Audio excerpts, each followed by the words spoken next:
Washington was, social Washington was very centered in Georgetown. There were this kind of grand dames who presided over the social scene. It has devolved into a much more atomized place and a much more polarized but place having as said well. that, what did we just see? We just saw the former president of the United States and his wife, the current Secretary of State of the United States. We saw one president whose father was also president. George H.W. Bush will not be attending today, having left that to his vice president, Mr. Quayle. But there is still as much as we might eschew or say that we are somehow against political dynasties, families, and such.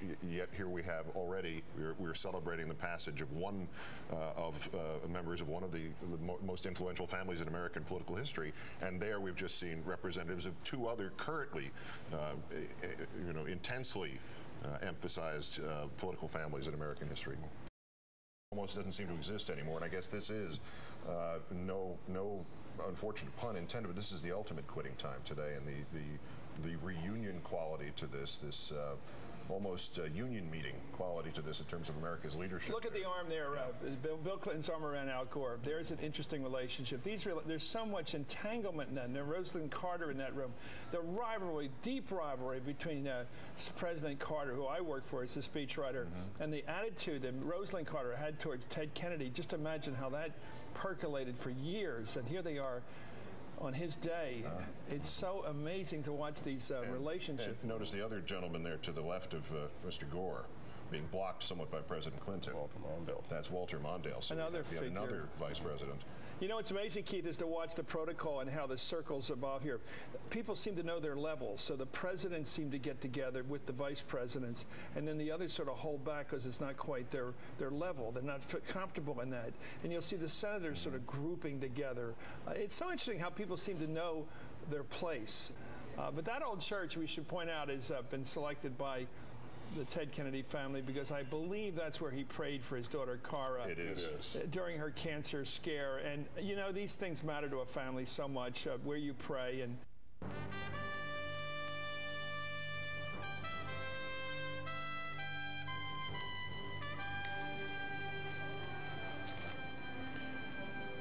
Again, live inside Mission Church in Boston in anticipation of the arrival both of the hearse bearing the casket of the late Senator Edward M. Kennedy, and in immediate anticipation, and then there are the President of the United States and the First Lady.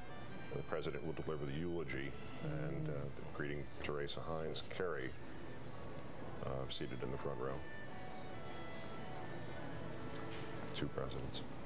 You were watching the protocol here that's being honored. You're seeing the first, well, the presidents, of course, in the first with Joe Biden, of course, the vice president, Jill Biden next to him, Jimmy Carter, Rosalind Carter there.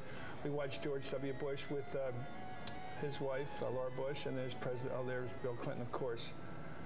Bill Clinton, who's always the most interesting in the group, there he is, very much taking an interesting role as husband to the Secretary of State these days. It's an afterthought, but just think where we were with that group greeting right now, where we were a year ago, and where we are now. It's been a scramble, hasn't it? But the peace that has obtained for most of the last year as the president is seated. So the family will be in about 4 minutes. But there he is, Bill Clinton talking to former President Bill Clinton talking to the president. Let's bring in Pat Buchanan for a different perspective here. Pat, this is the iconography of American politics right before our eyes here. Oh, it really is, Chris. I was talking in the earlier hour that, you know, for these days, and you were at Ronald Reagan's funeral, there seems to be the old peace of God or truce of God from the Middle Ages when all the rivals and disputants lay down their arms and can all come together.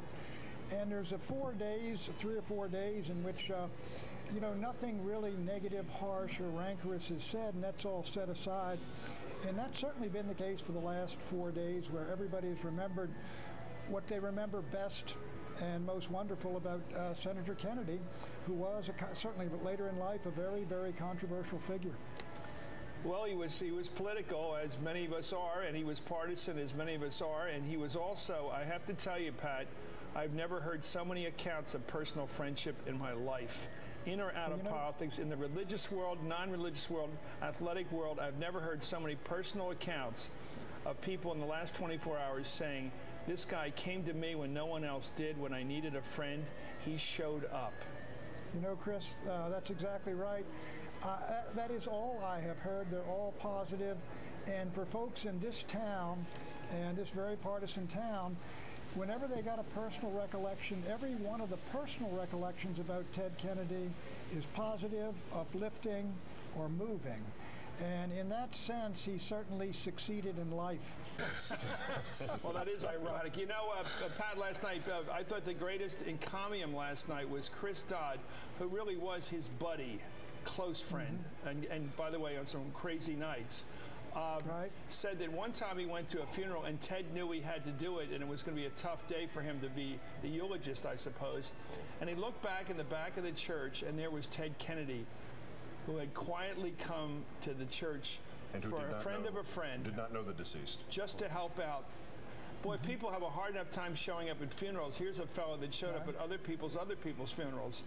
Right. Well, you know, and John McCain and Orrin Hatch they've got third row treatment, and then Dick Durbin, we see that one of the top leaders in the Senate. They do have it's quite a protocol to look at, isn't it? It is, Chris. And you know, I thought of something earlier. You know, you look at McCain there, and you look at Senator Kennedy there, and you realize that the silent generation born from in the 1930s did not produce a single president. The baby boomers have produced 2. The greatest generation produced 6. But that generation born in the 30s, relatively small because of the Depression and the birth dearth, never produced a single president. We're watching, isn't this great? Let's watch this. There's George W. Bush, the former president, chatting away with the Secretary of State, Hillary Clinton, with Bill listening in, Laura thinking there. She had been quite engaged with Secretary Clinton as I was watching that earlier on. But there it is. When the governor of the state is in the 4th row, you know it's quite a crowd. It's quite a packed house. The president is there, doubtless thinking of his remarks, getting prepared. Invoking families and politics. Keith, I'm struck by where they are, and I mean that geographically. If these, the most powerful men and the most powerful leaders of the 20th century and now the 21st century were to get up and walk out the right side door of that church, they would be at the Smith Street Housing Project, which is across the street from the Mission Church. This is in the heart of Roxbury. This is what's become the black neighborhood of Boston. Used to be an Irish neighborhood when the Kennedy family began in Boston. And his route, actually, in the last couple of days has been one that has reminded me of some of the joys and sorrows of that Senate career. You're seeing American history right before you. You're seeing presidents conversing with each other. You're seeing the pageant of leadership in America. You know, we have a paradox in this country where our Constitution says we're all equal, but we still need leaders. So how do we square that circle? We square it with an Irish Catholic immigrant family that has become and was for a half a century American royalty.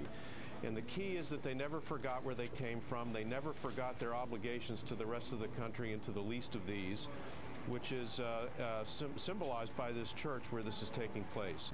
They've been replaced by motorcycles. It's an interesting way of showing regard. And given the iconographic nature of the sound from President Kennedy's funeral, if you close your eyes and don't try to visualize, but try to hear what that was, it is the clip-clop of the caisson going down the streets of Washington in 1963.